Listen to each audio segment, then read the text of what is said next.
Assalamualaikum warahmatullahi wabarakatuh. Hai guys. Hai guys. Hai guys. Hai guys.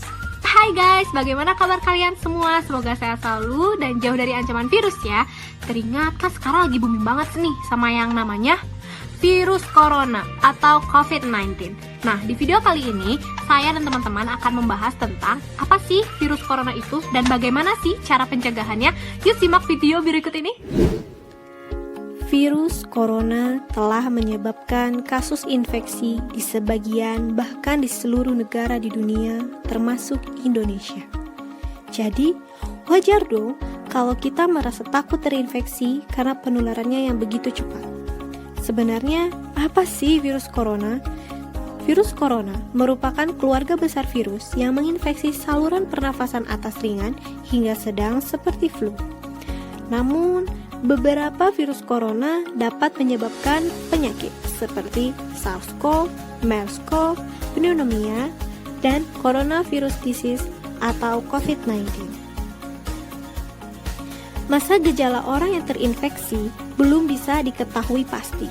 Namun, biasanya timbul setelah 2-14 hari dia terinfeksi.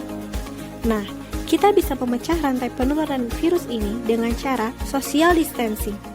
Tapi, bukan cuma social distancing, bisa juga dengan cara menjaga pola makan dan pola hidup yang sehat agar bisa meningkatkan sistem imun tubuh supaya tidak mudah terinfeksi oleh virus corona. Nah, ngomongin soal pola makan dan pola hidup sehat, dulu Gizi punya slogan loh guys, namanya 4 sehat 5 sempurna. Nah, sekarang udah berubah jadi 10 pesan gizi seimbang yang secara ringkas mengandung 4 pilar utama. Yang pertama, mengkonsumsi makanan beragam. Yang kedua, penerapan perilaku hidup bersih dan sehat. Yang ketiga, melakukan aktivitas fisik. Yang keempat, mempertahankan berat badan normal. Nah, dari video penjelasan tadi, kami di sini akan menjelaskan tentang 10 pesan gizi seimbang. Yuk langsung aja disimak videonya. Pesan yang pertama yaitu syukuri dan nikmati aneka ragam jenis makanan. Kita harus makan beraneka ragam jenis makanan. Jangan hanya mengkonsumsi makanan tertentu secara terus-menerus agar semua kebutuhan tubuh kita tercukupi. Pesan yang kedua yaitu banyak makan sayur dan cukup buah-buahan. Sayur dan buah merupakan sumber vitamin, mineral, dan serat pangan, berperan sebagai antioksidan yang dapat menjaga kekebalan tubuh kita. Kalau kalian tahu di isi piringku itu setengah dari isinya itu adalah sayur dan buah, 1/3 dari setengahnya itu adalah buah, dan 2/3 dari setengahnya itu adalah sayur. Jadi kalian dianjurkan untuk makan 150 gram sayur atau setara dengan 1 mangkuk sedang setiap makan. Kalian bisa makan wortel, terong, sawi hijau, bayam, dan lain-lain. Dan jangan lupa juga makan buahnya. Kalian bisa makan pepaya, jeruk, apel, mangga, dan lain-lain. Nah, tadi kan udah dijelasin tuh poin ke-1 sama kedua dari PGS. Sekarang apa sih pesan ketiga dan keempatnya?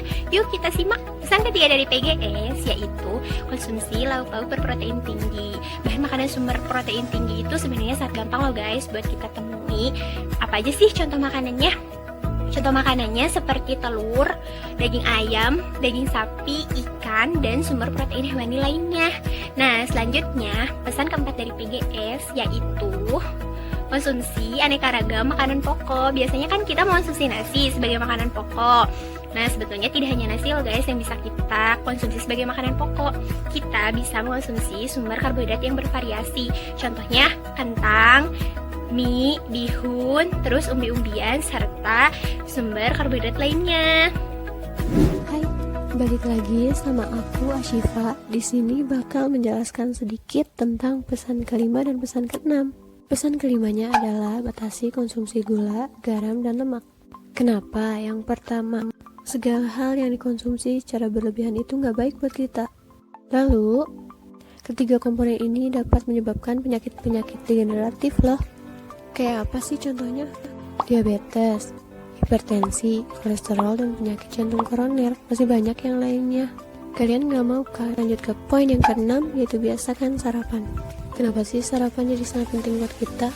Jawabannya adalah sarapan ngasih kita energi untuk beraktivitas, berpikir, dan bekerja. Nah, maka dari itu, kalian yang belum biasain untuk sarapan, mulai dibiasakan dari saat ini ya.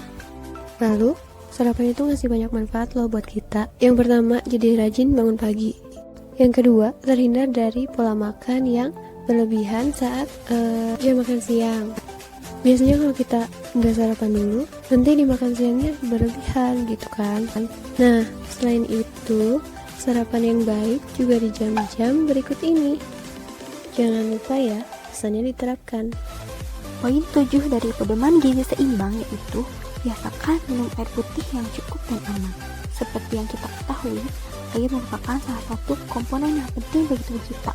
Fungsi air antara lain sebagai pengatur suhu tubuh, sebagai pembantu proses biokimia dalam tubuh, sebagai transportasi zat gizi, dan sebagai pembuangan sisa hasil metabolisme.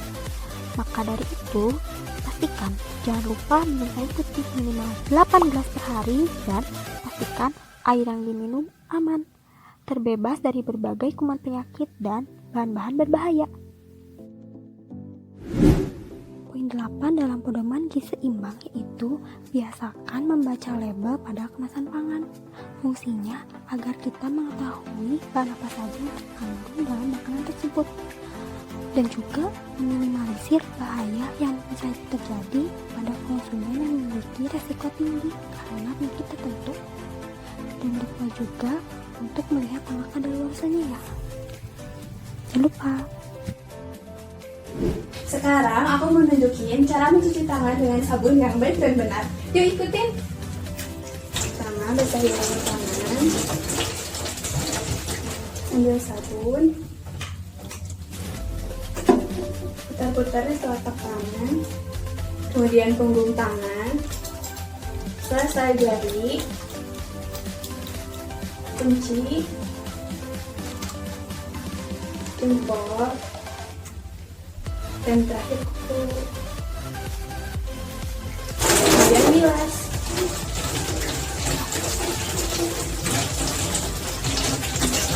Nah, bersih.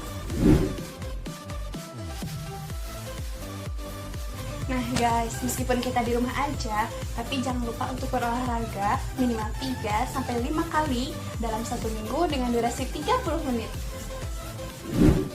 Nah, kita juga bisa loh membantu pemerintah dan tenaga kesehatan yang sedang berjuang di garda terdepan sana dengan cara Please stay at home.